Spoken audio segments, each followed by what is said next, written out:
The signal came on an ordinary Tuesday. Alan Foster was finishing his shift at the Horizon Deep Space Monitoring Station when his screen flashed with an unusual pattern. At first, he thought it was a glitch in the system. Space was full of random noise after all. But this was different. This had structure. "Hey, can someone take a look at this?" Alan called out, not taking his eyes off the screen. His colleague Olivia Reyes walked over, coffee mug in hand. She specialized in xenolinguistics, the theoretical study of alien languages. Until now, it had been mostly theoretical. "What am I looking at?" she asked, leaning closer to the screen. "I'm not sure. It's been repeating for the last 20 minutes. Ellen pointed to the pattern of pulses. "It's definitely artificial." Olivia set her coffee down, suddenly fully alert. "Can you run it through the basic translation protocols?" Ellen nodded and typed a series of commands. The computer began processing the signal, attempting to find patterns that might indicate language. Both watched in silence as the progress bar filled. "It's going to take time," Alan said. "Whatever this is, it's complex." 3 days later, the preliminary results were clear enough to call an emergency meeting of the United Space Council. The signal was definitely from an intelligent source, a species calling themselves the Vraxians. They had been watching Earth for some time and now wanted to establish formal contact. Admiral Pete Johnson stood at the front of the council chamber, his face grim. "We need to proceed with extreme caution. This could be first contact with an alien civilization." Dr. Olivia Reyes presented her findings to the assembled representatives. "The language structure suggests an advanced civilization with concepts our computers struggle to translate. But the message is clear. They want to meet. Or they want us to think they want to meet," said General Susan Miller, head of Earth Defense. "We know nothing about their intentions." The debate lasted for hours.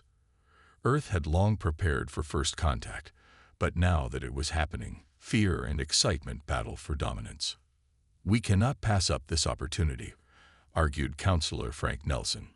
"Humanity has wondered if we're alone in the universe since we first looked at the stars."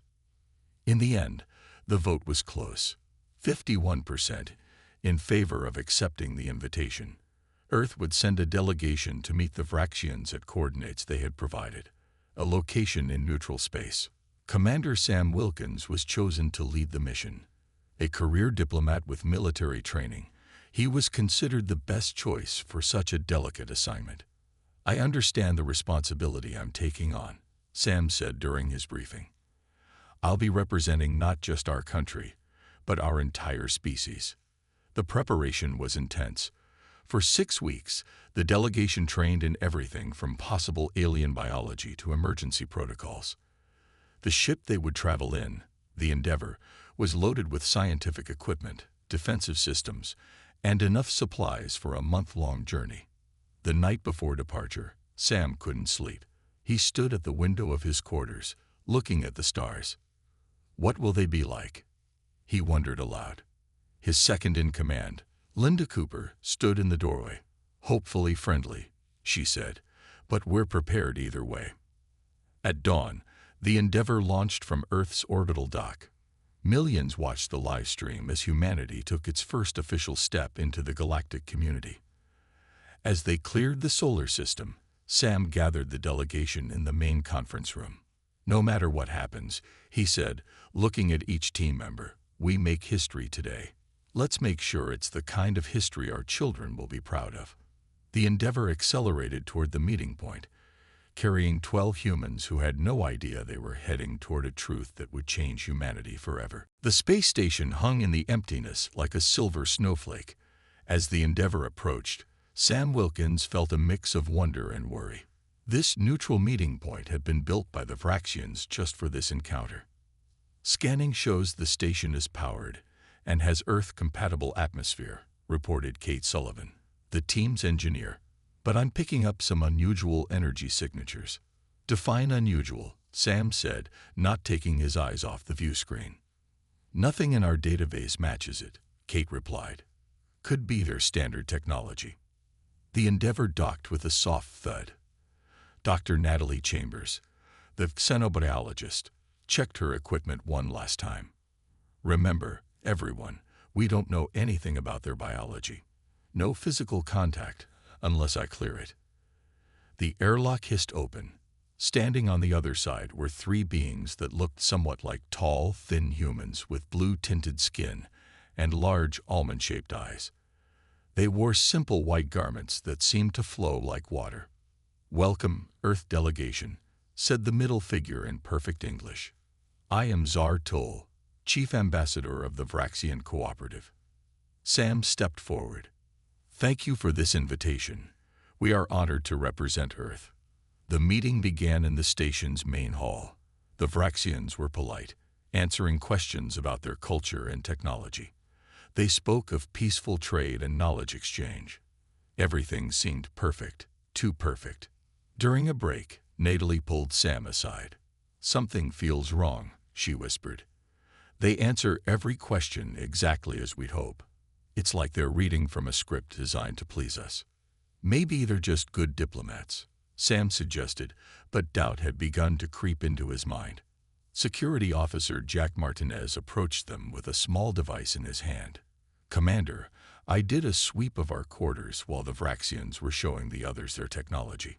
Found this hidden in the wall." He held up what looked like a tiny metal spider. "What is it?" Sam asked. "A surveillance device, but it's doing more than watching and listening. It's scanning brainwave patterns." That night, while the Vraxians thought the humans were sleeping, Jack and Kate sneaked into the station's central computer hub. Kate bypassed the security protocols and accessed the main database. "Oh no," she breathed, scanning the information on her tablet. "Sam needs to see this now." Back in their quarters, the delegation gathered around Kate's screen. "The Vraxians have done this before," she explained, showing them records of previous diplomatic meetings. "At least 7 other species. All of them disappeared within a year of first contact." "That's not all," Jack added. "I found hidden areas of the station. They have weapons stockpiled, and some kind of biological samples from each species they've contacted." Linda Cooper, who had been quiet until now, spoke up. "We need to leave. Now." As if on cue, the station's lights flickered. The pleasant blue lighting turned harsh and red. "Delegation of Earth." Zar Tull's voice came over the communication system, but it sounded different, colder, mechanical. "You have accessed restricted information. This violates our agreement." "What agreement?" Sam replied through the comm system. "We never agreed to be studied like lab animals. All species serve the convergence," Zar Tull replied. "Your resistance is noted but irrelevant." Sam turned to his team. "Get to the ship. Now." They raced through the corridors as strange clicking sounds echoed behind them.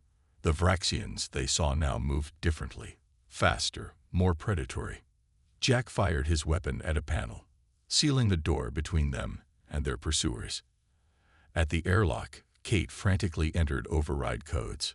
"They're coming through," Linda warned, her weapon drawn. The airlock opened just as the sealed door burst apart. The team jumped through into their ship, closing the hatch seconds before something slammed against it. The Endeavour disengaged from the station with emergency thrusters, ripping away part of the docking collar.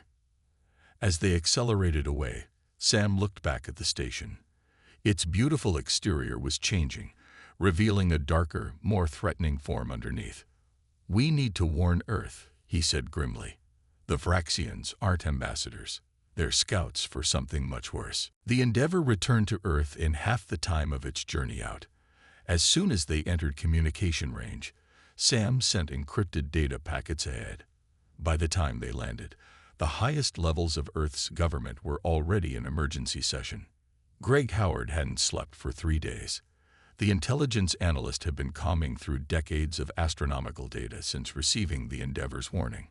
His office at Earth Defense Headquarters was littered with empty coffee cups and forgotten meals. "Found something," he said to himself, enlarging an image on his screen. He immediately called Dr. Maya Collins, the leading astrophysicist at the Global Space Agency. Maya arrived within the hour, her normally neat appearance disheveled from her own sleepless nights. Greg showed her what he had discovered. These regions of space, he pointed to several darkened areas on a star map, have gone silent over the past 50 years. No signals, no activity. Maya leaned closer. Those were all areas with developing civilizations. We picked up their early transmissions years ago. And now nothing, Greg said. Just like the species in the Vraxian records. The evidence mounted as more experts examined the data recovered from the space station. The Vraxians weren't just one species. They were part of something called the Convergence, a collective entity that consumed other civilizations. In the underground chamber known as the Vault, Admiral Lisa Pearson input her security codes to access files that few knew existed. Project Sentinel, she told the assembled military leaders and scientists. It was created after we detected unusual activity near the Proxima Centauri system 15 years ago. We feared something like this might happen someday. Screens lit up showing orbital defense platforms and hidden weapon systems that had been built in secret. Earth had been preparing for an alien threat without telling its citizens. Will it be enough? Asked Daniel Clark, the quantum physicist who had been brought in to examine the Vraxian technology. Admiral Pearson's face was grim. Honestly, no, but it's what we have. In a secure conference room, the Endeavor's crew briefed world leaders on what they had learned. Nathalie Chambers stood before them, displaying biological scans of the Vraxians. They're adaptable in ways we can't even comprehend, she explained. Their cellular structure can reorganize to mimic other species or to create new biological weapons. Why us? Asked the Secretary General. Out of all the stars, why target Earth? Sam Wilkins stepped forward. According to the data we recovered, they're interested in something specific about humans. Our creativity, especially under pressure. They've encountered species with better technology, Kate Sullivan added. Species that were stronger, faster, even smarter in some ways. But humans have something they've never seen before. Our ability to innovate when our backs are against the wall. They want to study us, then absorb that trait into their collective, Nathalie finished. The room fell silent as the implications sank in. 3 days later, long-range sensors detected movement at the edge of the solar system. A fleet of ships, much larger than anyone had imagined, was approaching. Daniel Clark worked frantically with his team, trying to understand the quantum technology they had glimpsed in the Vraxian database. There's something here, he muttered, studying equations that seemed to defy conventional physics. They're afraid of something about us. That night, as Earth prepared for what might be its final battle, Greg Howard made another discovery. In studying ancient texts and comparing them with astronomical events, he found patterns, previous visitations, previous threats that had somehow been overcome. We faced them before, he told Maya Collins over a secure line. Not the Vraxians specifically, but something like them. And somehow, we survived. Maya's voice was quiet but steady. Then we need to remember how. The first Vraxian ships entered the orbit of Neptune, just as Colonel Ethan Wright gave the order that would begin humanity's first interstellar war. All units, he said into his communicator, this is not a drill. Operation Firewall is now active. The sky over Earth blazed with the light of battle. Colonel Ethan Wright watched from the command center as humanity's defense forces engaged the approaching Vraxian fleet. Ships that had been hidden in the shadows of moons and asteroids now revealed themselves, launching toward the enemy. First wave reporting direct hits, said Lieutenant Amy Wilson, her eyes fixed on the tactical display. But their ships are adapting. Ethan saw it too. The Vraxian vessels absorbed the energy from Earth's weapons, their hulls shifting and reforming. It was like hitting water. A splash, then nothing. Switch to rotation pattern Delta, he ordered. Don't give them time to analyze our attack methods. On the front lines, pilot Zoe Bennett flew her fighter through debris that had once been human ships. Her squadron was down to half strength after just 20 minutes of fighting. They're predicting our movements, she told her wingman, Carlos Diaz. Wait, what if that's the key? They're predicting, not reacting. Zoe suddenly changed course, flying directly at a Vraxian vessel instead of following standard evasive patterns. The enemy ship failed to adjust in time. Her missiles struck a vulnerable point where the shifting hull was still reforming. "Command, this is Echo 7, she reported. They can't adapt to completely random actions. They need patterns to predict. Across the battlefield, human forces began adopting chaotic, unpredictable tactics. It wasn't a solution, but it bought time. Meanwhile, Dr. Laura Garcia worked in a laboratory deep beneath the Arizona desert. The neurologist had been studying the Vraxian communication patterns recovered from the space station. Their minds are connected, she explained to her team. Not just to each other, but to their ships, their weapons, everything. Her assistant, Eric Powell, looked up from his computer. Like a hive mind. More complex, Laura said. It's not one consciousness controlling many bodies. It's many consciousnesses forming a network. If we could disrupt that network. They worked through the night, developing a device that could broadcast on the same frequencies the Vraxians used to communicate. By morning, they had a prototype. It's ready for testing, Laura told Admiral Pearson over a secure line. But we need to get close to their command ship. In orbit, the battle was going poorly for Earth. The orbital defense platforms had been destroyed, and the remaining human ships were falling back to protect the planet itself. Then something unexpected happened. A new ship appeared at the edge of the battle zone, one that didn't match any Earth or Vraxian design. It moved with incredible speed, destroying 3 Vraxian vessels before they could react. Unknown vessel, identify yourself, Colonel Wright demanded over an open channel. A face appeared on the screen, humanoid, but with gold-flecked skin and ridged features. I am Commander Ben Rodriguez. At least that's what you can call me. My real name would be unpronounceable to you. You're not human, Ethan stated the obvious. No, I'm what's left of the Altarian civilization. We've been hiding among your people for decades, ever since the Convergence destroyed our world. More ships appeared, each piloted by survivors from different species who had been monitoring Earth from hidden bases within the solar system. We couldn't reveal ourselves earlier, Ben explained. The Convergence can detect our technology if we use it openly, but now that they're here anyway. His ship destroyed another Vraxian vessel with weapons Earth's scientists couldn't even begin to understand. We're not the only survivors, Ben continued. There are others, hiding on planets throughout the galaxy. We've been watching, waiting for a species that might stand a chance against them. Laura Garcia's voice cut in. Commander Rodriguez, we've developed a way to disrupt their communication network, but we need to get close to their command ship. My people can help with that, Ben replied. But you should know, disrupting them will only buy you time.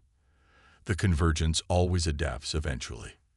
Colonel Wright looked at the tactical display, where Earth's forces were now fighting alongside their unexpected allies. For the first time since the battle began, he felt a flicker of hope. Time is all we need, he said. We have people working on something more permanent. The combined fleet regrouped, preparing for a desperate push toward the heart of the Vraxian Armada. Ryan Mitchell had spent his career studying ancient texts. Until now, his work had seemed purely academic. But as he stood in the underground library beneath Oxford University, surrounded by manuscripts few people knew existed, he felt the weight of humanity's survival on his shoulders. Look at this, he said to Amber Thompson, the archaeologist who had joined his research team 3 days ago. He pointed to a faded drawing in a book from 7000 BCE. It showed human-like figures facing tall, thin beings similar to the Vraxians. Above them all was a strange symbol. I've seen that before, Amber said, pulling out her tablet. She showed him photographs of cave paintings from opposite sides of the world, all featuring the same symbol. These are from different continents, different time periods, but they tell the same story. Ryan moved to another shelf and pulled down a heavy metal box. Inside was a scroll written in a language no modern human had been able to translate. Until now. Using the Vraxian language patterns Dr. Reyes decoded, I was able to make sense of this, he explained. It's not a coincidence that their language helped. This scroll describes a previous invasion, over 10,000 years ago.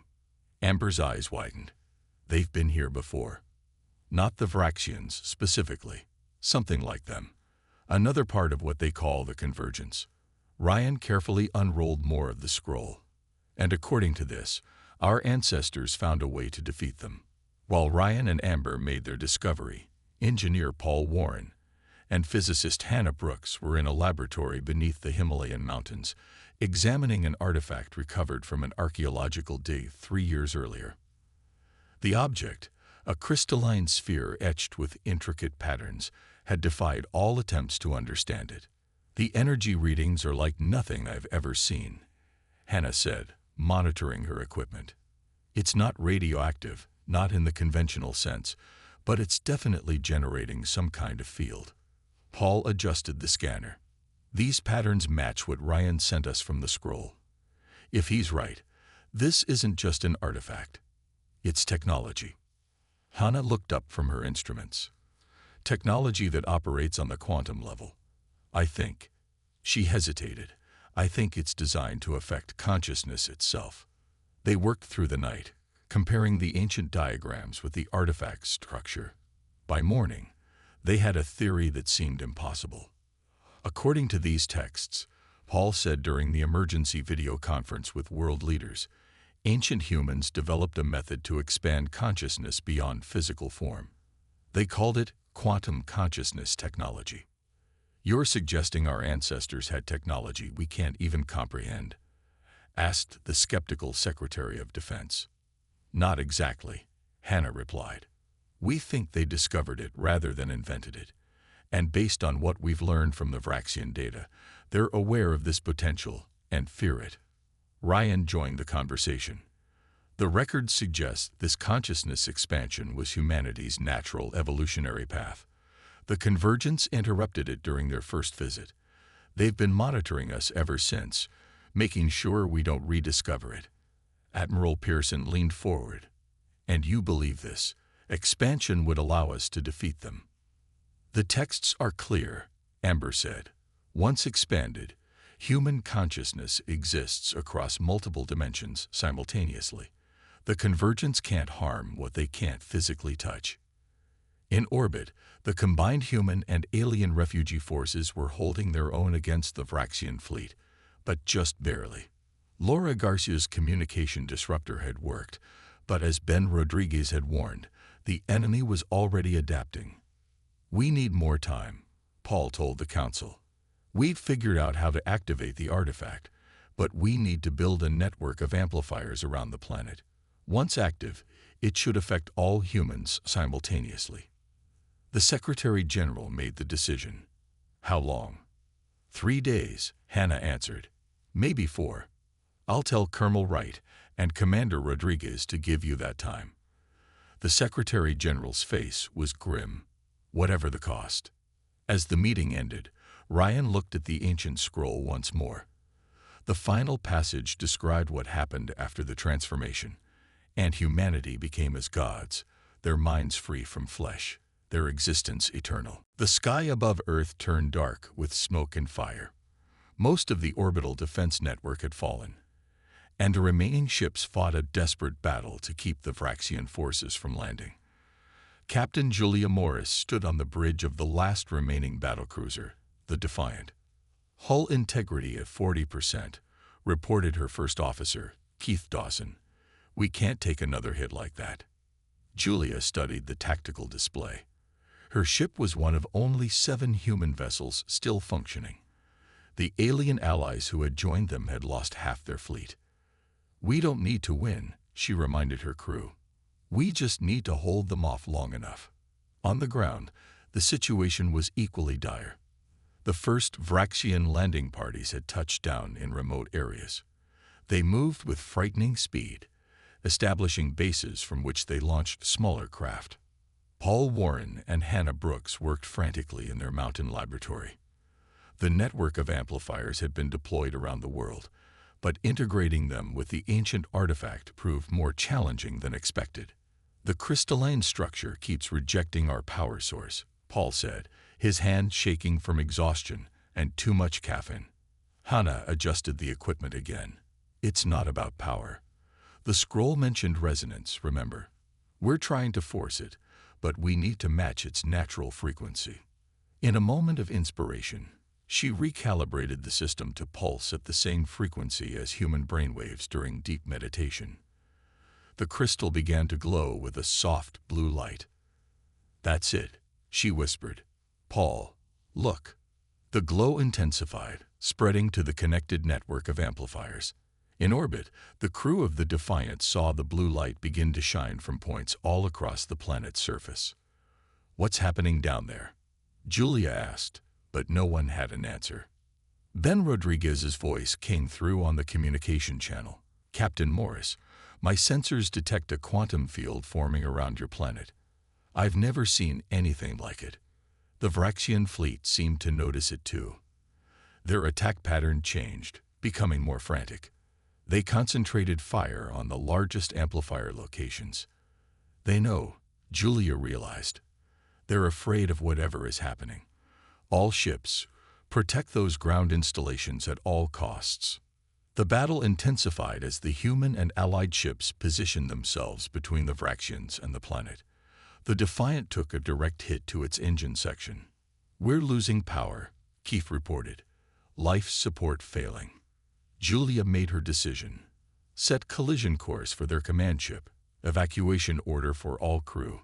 As escape pods launched from the Defiant, Julia remained at the helm, guiding her dying ship toward the massive Vraxian vessel that coordinated their attack. Before impact, she closed her eyes. "I hope whatever you're doing down there works," she whispered. The Defiant erupted in a blinding explosion that damaged the Vraxian command ship, disrupting their coordination temporarily. On Earth, billions of humans felt a strange sensation, a gentle warmth spreading through their minds. For a moment, everything seemed to stop. Then, like a wave breaking on shore, awareness expanded. Hall and Hannah experienced it along with everyone else. Suddenly, they could perceive beyond their physical bodies. Their consciousness stretched outward, connecting with others, spreading across dimensions they hadn't known existed. "It's beautiful," Hannah said, though she wasn't speaking with her physical voice. In homes, shelters, and battlefields around the world, humans underwent the same transformation. Their bodies remained, but their minds now existed in multiple states simultaneously, physical and non-physical, present and eternal. The Vraxians sensed the change immediately. Their weapons continued to damage buildings, land, and even human bodies, but the consciousness controlling those bodies remained untouched, shifting to other dimensions beyond the Vraxians' reach. A Vraxian landing party breaking into a shelter in London found humans who appeared passive, unresisting. They moved to capture them, only to discover their restraints passed through the humans as if they weren't fully solid. The humans smiled, their eyes glowing with blue light, and simply walked through walls to safety. In orbit, the remaining human ships stopped moving. The Vraxians cautiously approached, only to find the vessels empty. Their crews had abandoned their physical forms, becoming pure consciousness that could travel through space without ships. The transformation spread across Earth in minutes. Humanity had become something new, something that the Convergence had feared for millennia. The Vraxian fleet hung motionless in Earth orbit. For 3 days, they had attempted every weapon in their arsenal against the transformed humans, with no effect. Energy beams passed through human forms. Biological weapons couldn't affect consciousness that existed beyond physical constraints. Even attempts to destroy Earth itself failed, as the planet seemed protected by an invisible field generated by collective human thought. On the 7th day, they began to retreat. Captain Adam Carter, once a pilot on a destroyer that had been destroyed in the first wave of the attack, now moved through space without a ship. His consciousness, like that of millions of other humans, could travel anywhere instantly. He led a group of transformed humans directly to the heart of the retreating Vraxian armada. They're running back to the convergence, he told the others through their mental connection. We need to follow them. The journey took no time at all for beings who existed partially outside normal spacetime. The humans followed the Vraxian ships to a massive structure hidden between dimensions, the central hub of the convergence. It was a planet-sized collection of organic and mechanical parts, built from the civilizations the convergence had consumed over thousands of years. At its center was a consciousness far older than any species it had absorbed. So much suffering, said Mia Johnson, a former teacher who had joined Adam's group. All those civilizations, all those lives.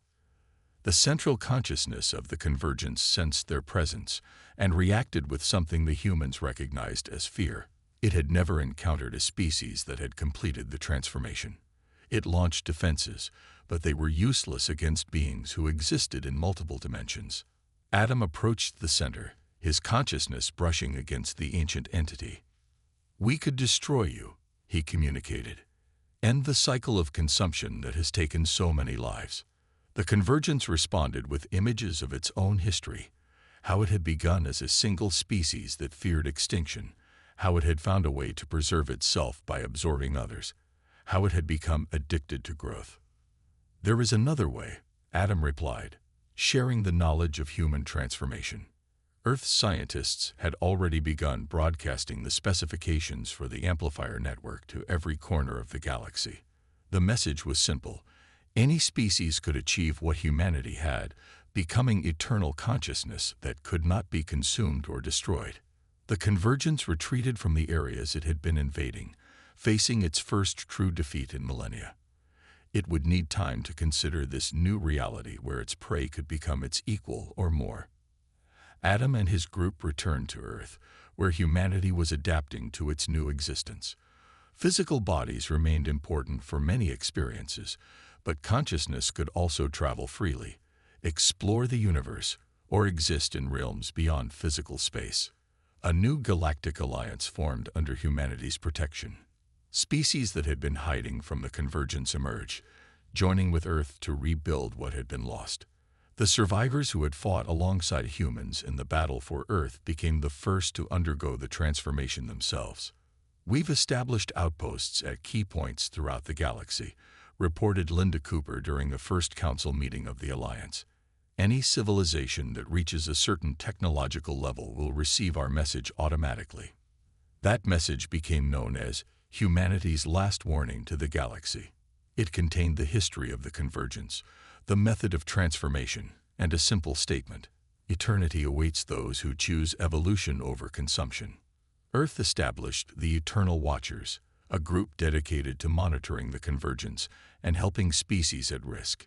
Captain Adam Carter led the first Watcher mission to a developing civilization near the center of the galaxy.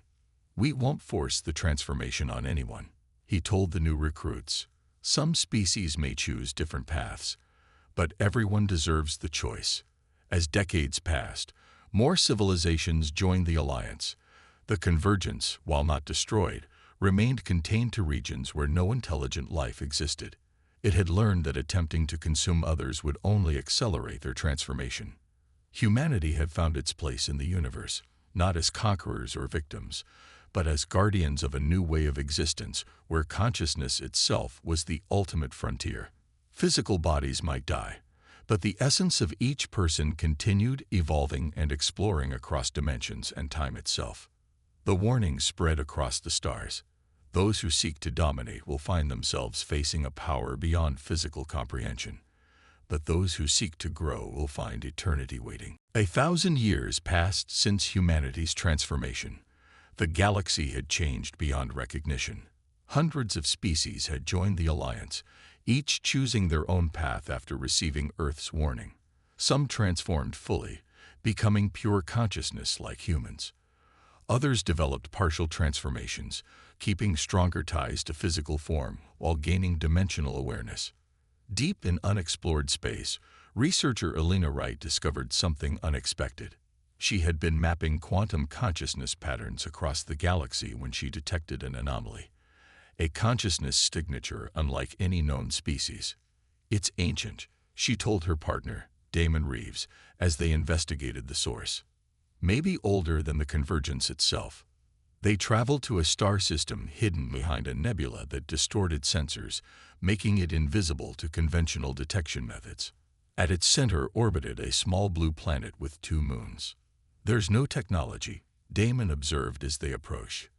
But those consciousness patterns are complex. They descended to the surface, their transformed state allowing them to appear as physical beings when they chose. The planet was lush with plant life unlike anything on Earth. Crystal formations dotted the landscape, glowing with internal light. They found the source of the consciousness patterns in a valley surrounded by mountains. Tall crystalline structures formed a circle, each pulsing with energy. Within the circle moved beings made entirely of light. Visitors spoke a voice directly into their minds. "We have been waiting." One of the light beings approached. "I am Zethera. We are the ancients." Elena and Damon shared a glance. The ancients were considered a myth, a species rumored to have achieved transformation millions of years before humanity. "We received your warning," Zethera continued. "It is why we revealed ourselves." The ancients explained their history. They had been the first species to discover consciousness transformation, long before the convergence began its consumption. They had withdrawn from the physical galaxy, watching from dimensional space as younger species evolved.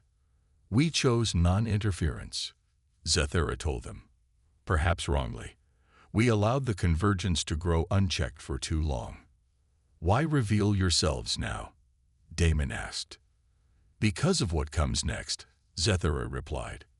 "The transformation you sparked is only the beginning." The ancient led them to the center of the crystal circle. Images appeared showing galaxies beyond their own, consciousness patterns spreading across dimensions humans hadn't yet explored.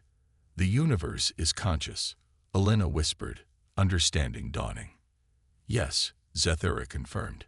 "Individual consciousness, species consciousness, galactic consciousness, all are stages in a larger evolution.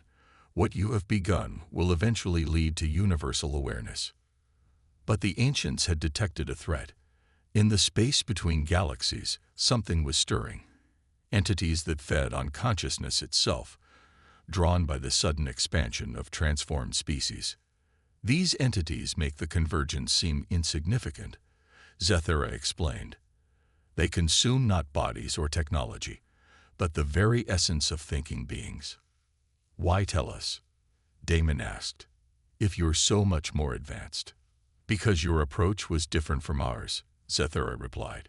"You chose to warn others, to protect and guide. We chose isolation. Your path may be better for what comes next." The ancients proposed an alliance, their ancient knowledge combined with humanity's protective instinct. Together, they would prepare the transformed species of the galaxy for this greater threat. "We need to warn Earth," Elena said. "Yes," Zethera agreed, "but not with fear, with purpose." They returned to Earth, where the Eternal Watchers gathered to hear their report. Adam Carter, still leading the Watchers after a millennium, listened carefully to their description of the ancients and the coming threat. "So our journey continues," he said when they finished. "First we transformed to survive the convergence. Now we must evolve further to face these new entities."